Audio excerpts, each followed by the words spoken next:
Hey everyone, welcome back to my channel. In today's video, I will show you how to create a Google Drive link that you can easily share with anyone. So let's get started. So firstly, open browser, then open Google Drive.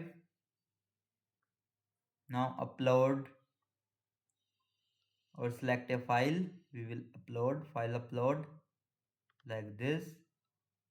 Then open.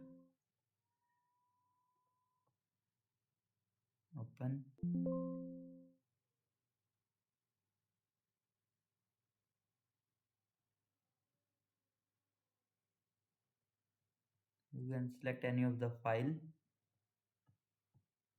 like this. We will upload it. Here you will see starting upload. It will be completed.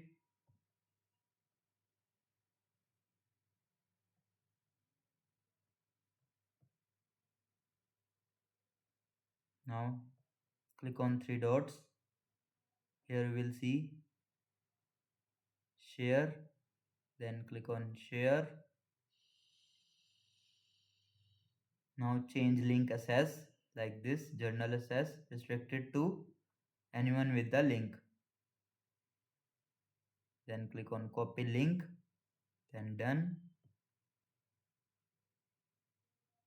This is your Google Drive link. Now we will paste it to anyone. Then press enter. You will see the file will be opened. And that's it. You have successfully created a Google Drive link in just a few steps. If this video helped you, don't forget to like, share and subscribe for more easy tutorials. Thanks for watching.